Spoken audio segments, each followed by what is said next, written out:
I want to talk to you about what else has been happening in the United States with some big news there, with Donald Trump firing Kristi Noem, of course, the Homeland Security Secretary.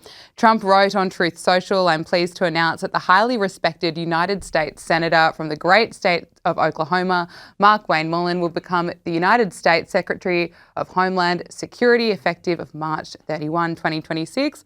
The current Secretary, Kristi Noem, who has served us well and has had numerous and spectacular results, especially on the border, will be moving to Special Envoy for the Shield of the Americas, our new security initiative in the Western Hemisphere we are announcing on Saturday in Florida. I thank Kristi for her service at Homeland." Caleb Bond, look, I think this is obviously a good move by Donald Trump. I don't think Kristi Noem handled the ICE Minnesota crisis very well. Of course, 2 people were tragically killed. I know that's disputed because maybe they were disrupting law enforcement operations. There's no dispute over the fact they were killed and it was a bad look regardless of the circumstances in which it happened. And they didn't handle that well at all. And now earlier this week she was grilled over her handling over those shootings in Minneapolis and also her use of public funds. She reportedly signed off on an ad featuring herself mostly, which cost taxpayers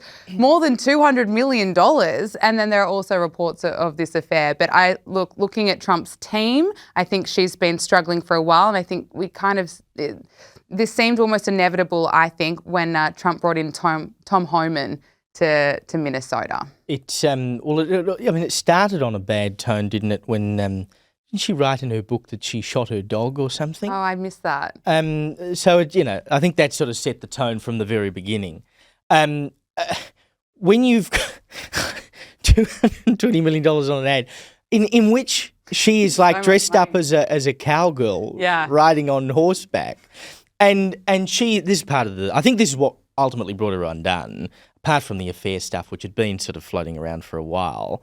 But seemingly she lied about the circumstances in which this ad was made because she suggested that she had received the permission of Donald Trump in order to make it and spend $220 million.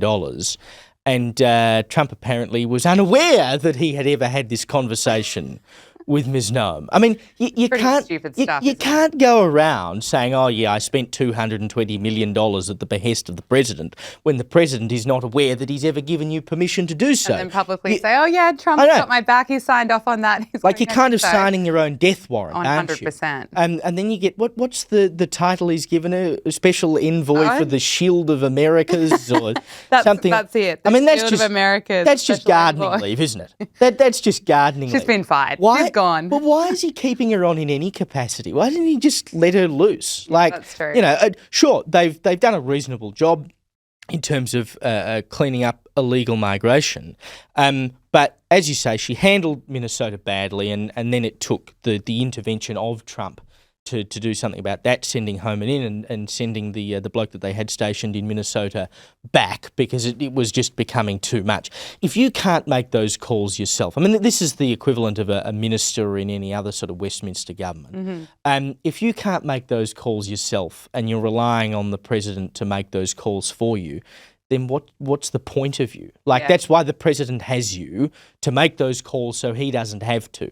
I don't know why he's keeping her on at all. Yeah, it's such an important portfolio, and then it was one death, and then just, what was it, less than a month later, there was a second death, and then they handled it terribly with, I think, their communication around that.